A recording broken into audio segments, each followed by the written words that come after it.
Cinema ficou popular no Brasil a partir do século XX, quando o cinema começou a se popularizar e diversas salas do cinema fixo começaram a ser construídas no Rio de Janeiro e em São Paulo, e tem sua primeira sala de cinema. Em 1887, depois da estreia cinematográfica no país, surge a primeira sala de cinema aberta ao público na capital carioca por incentivo dos irmãos italianos Pascoal Segreto e Afonso Segreto. Eles foram os pioneiros do cinema no Brasil, considerados os primeiros cineastas no país, uma vez que realizaram gravações da Baía de Guanabara em 1898.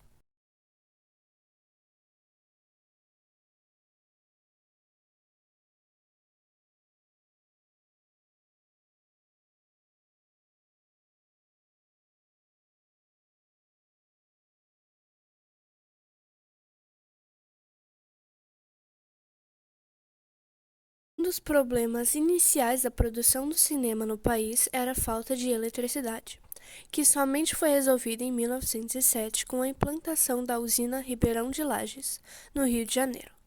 Após esse evento, o número de salas cresceram consideravelmente na cidade do Rio de Janeiro, chegando a ter cerca de 20 salas de exibição.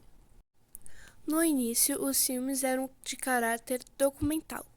Em 1908, o cineasta luso-brasileiro Antônio Leal apresenta sua película Os Estranguladores, considerado o primeiro filme de ficção brasileiro, com duração de 40 minutos. Anos depois, em 1914, foi exibido o primeiro longa-metragem produzido no país pelo português Francisco Santos, intitulado O Crime dos Banhados, com mais de 2 horas de duração.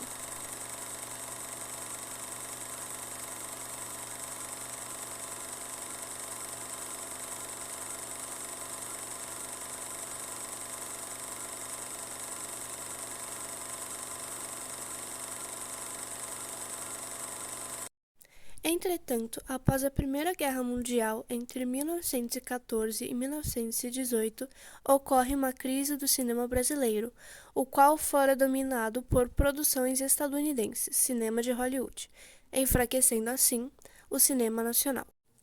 Por conseguinte, na década de 20 e 30, o cinema brasileiro atinge grande expansão com as publicações das revistas de cinema Para Todos, Selecta e a Cinearte, e ainda com produções que se espalham por vários cantos do país denominados os ciclos regionais. Foi na década de 30 que foi criado o primeiro grande estúdio cinematográfico no Brasil, a Cinédia. Foi na década de 30 que foi criado o primeiro grande estúdio cinematográfico no Brasil, a Cinédia.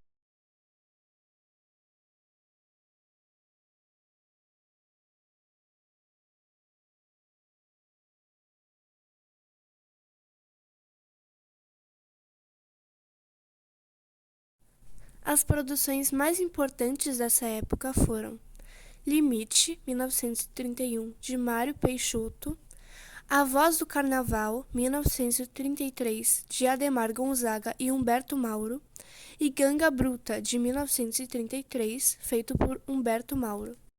Chanchadas. Na época de 1940 surgem os gêneros das chanchadas, filmes cômicos musicais de baixo orçamento. Esse estilo despontou juntamente com a Companhia de Cinema Atlântida Cinematográfica, fundada em 18 de setembro de 1941, no Rio de Janeiro, por Moacir Fenelon e José Carlos Burdi. Os principais atores da Atlântida foram Oscarito, Grande Otelo e Anselmo Duarte. As películas que merecem destaque são Moleque Tião, de 1941, Tristezas Não Pagam Dívidas, 1944, e Carnaval no Fogo, de 1949. Vera Cruz. Em 1949, foi criado o estúdio Vera Cruz, baseado nos moldes do cinema americano, em que os produtores buscavam realizar produções mais sofisticadas. Mazzaropi foi o artista de maior sucesso no estúdio. A Vera Cruz representou um marco na industrialização da cinematografia nacional. Nessa época tem destaque o filme O Cangaceiro, de 1953, o primeiro filme brasileiro a ganhar o Festival de Cannes. Estamos bem perto da cidade. Por aqui passamos no dia do assalto. 1 hora, pouco mais. Além disso, em 1954, quando a Vera Cruz faliu, surge o primeiro filme brasileiro a cores, Destino em Apuros, de Ernesto Remani. Cinema Novo. De caráter revolucionário, o cinema novo se consolidará nos anos 60, focado nas temáticas de cunho social e político.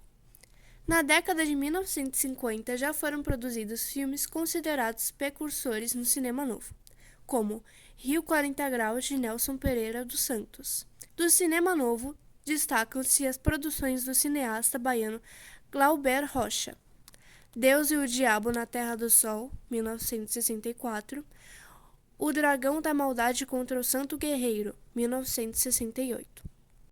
Crise. Com a chegada do videocassete nos anos 80, a proliferação de locadoras marca essa década no país. Nesse momento, o fim da ditadura e o despontar de uma crise econômica levou o cinema nacional a sofrer um grande declínio. Assim, os produtores não tinham dinheiro para produzir seus filmes e os espectadores, da mesma forma, já não tinham condições para assisti-los. Na década de 1980, merecem destaque O Homem que Virou Suco, 1980, de João Batista de Andrade, Django, de Silvio Tendler e Cabra Marcado para Morrer, de Eduardo Coutinho e Pichote, ambos de 1984. E A Lei do Mais Fraco, 1980, de Hector Babenco.